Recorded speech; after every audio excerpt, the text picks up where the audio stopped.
Welcome to Original vs. Reboot, the show where we compare reboots and remakes to their original film.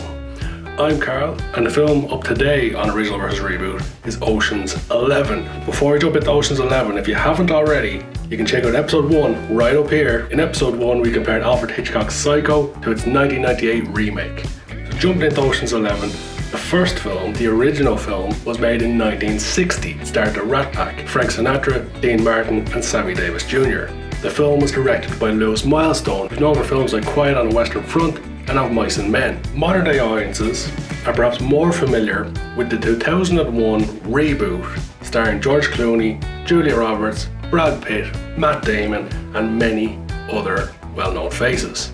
The reboot was directed by Steven Soderbergh. Although being a reboot, the reboot actually doesn't have a whole lot in common with the original film, other than the character of Danny Ocean being the main character. In the 1960s, he was played by Frank Sinatra. In 2001, he was played by George Clooney. Other than that, the basic premise of the story remains the same, that they plan on robbing multiple casinos in Las Vegas on one night. One major difference at the beginning of the reboot is that Danny Ocean is getting paroled from prison. In the original film, this isn't the case. He's not in prison and he's very much portrayed as a bit of a jokester. He's playing pranks with some of his buddies on another guy who's looking for him while he goes around recruiting guys for his team. I will say that the opening to the original is a bit more confusing, especially if you're not familiar with the story and haven't seen the reboot. Because I'd seen the reboot, I knew what they were up to in the original at the beginning, but it's very vague as to what he's up to. They try to keep the audience in suspense, I guess, because Frank Sinatra and his friends are going around recruiting people, but other people are going around recruiting people too. From the reboot, we know he's assembling his 11 for the heist. However, it's a bit dragged out to the point where the briefing, where he breaks down the mission or the heist to the guys, doesn't take place until an hour into the film. In the reboot, it only takes 30 minutes until he assembles his team and tells them the plan. But another important thing is that in the reboot, we have Andy Garcia. Andy Garcia plays Terry Benedict. Terry Benedict is the casino owner. He owns multiple casinos and he's very much portrayed as the bad guy in this film. In fact, he's the whole reason that Ruben goes along with Brad Pitt and George Clooney's plan, because Ruben doesn't like Terry Benedict and he wants to get back at him, so he helps fund the operation. There is no bad guy in the original. In fact, the motive for stealing the money seems to be that they want money. Another difference is that all of the 11 in the original Ocean's 11, they're all ex-army. However, this kind of makes sense because the film was made only 15 years after the end of World War II. Another thing that the original has over the reboot, depending on your taste, is it has a lot more singing and musical parts in it, purely because the Rat Pack are in there. Dean Martin seemed to want to just sing for the sake of singing sometimes. And of course, in the 50 years between the two films, Las Vegas itself changed a lot. So much so that the two films don't look anything alike, even though they're set in the exact same city. So the heist in the original film is a little less elaborate than the reboot.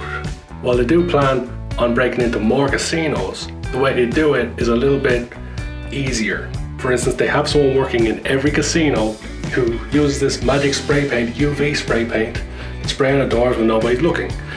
Their plan is to cut the power and go into the safe rooms or the storage rooms or the money rooms when the power is off.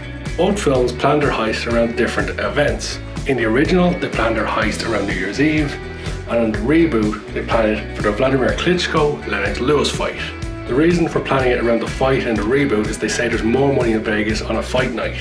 And obviously in 2001 they had access to more technology, so their heist was a little bit more elaborate, using CCTV, more electronics, and even a fake vault.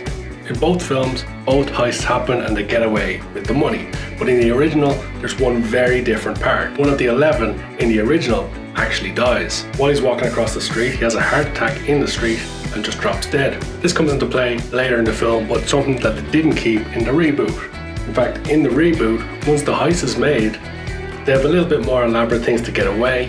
Danny Ocean goes to prison and they skip to 3 months later, and that's the end of the movie when he gets out of prison. In the original, the film keeps going. In fact, this is when we finally see the casino owners, and they pull in Duke Santos. Duke Santos, who we've seen earlier in the film, one of the 11, he's marrying their mother. Prevalent throughout the film, but he becomes even more important after the heist, because he's hired by the casino owners to find their money. So Duke Santos makes a deal with the casino owners that they will give him 30% once he finds the money. When he does find out who has it, he goes to Frank Sinatra and he tells him he wants 50%. So he's playing both sides. Ultimately, he's going to come away with more money. So Frank Sinatra and company come up with a plan to get the money away from Duke Santos. What they're going to do is they're going to put the money in Tony's coffin, believing that Tony was going to be transferred up to San Francisco so his wife could have his funeral where he lives. But his wife can't afford it. Their plan goes a little awry.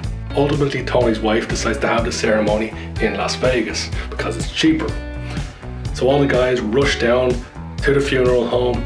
They're all sitting during the mass. Duke Santos gets a tip off from the guy in the funeral home that Frank Sinatra and co are there. So he comes down too. And then when they're all sitting down, they're waiting for the service to end so they can get their money, they hear a sound. What's that noise? The deceased is being cremated. Verily, verily, the Lord giveth, and the Lord taketh away. So they all have to sit there and watch as their money disappears.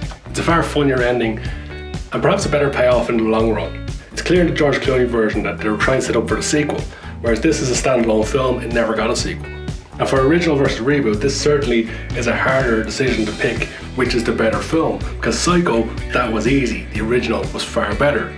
In this one, both films have their merits. The original, the first hour, is dragged out, a little boring, a little slow, but ultimately they get to it, and when they do get to it, the film really ramps up and really gets interesting, and the ending is arguably much, much better. The reboot has a fairly good pace, and it keeps you in suspense all the way along.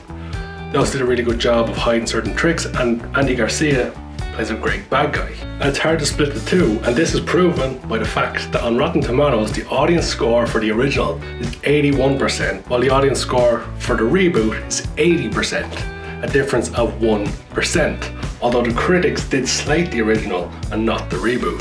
For this show, we have to pick one. And no matter what I pick, there's going to be someone in that comments saying, you picked wrong, you should have gone with the other one. And it's a tough choice. I've been racking my brain about this all day. Which is it going to be, the original or the reboot? As I say, they both got plenty of merits, but this time around, I'm going with the reboot. Both films, I say, are very enjoyable. It's hard to split the two, but I just think that first hour of the original could have been half an hour, and it is a little more confusing than it needed to be. Something they addressed really well in Ocean's 11, the reboot. And of course, both films are fantastic. If you haven't already, you should watch both of them. The reboot spawned multiple sequels and even a reboot of its own, with Ocean's 8 coming out not too long ago, although that one didn't hold up. There we have it, episode 2 in the can. Let me know what you think.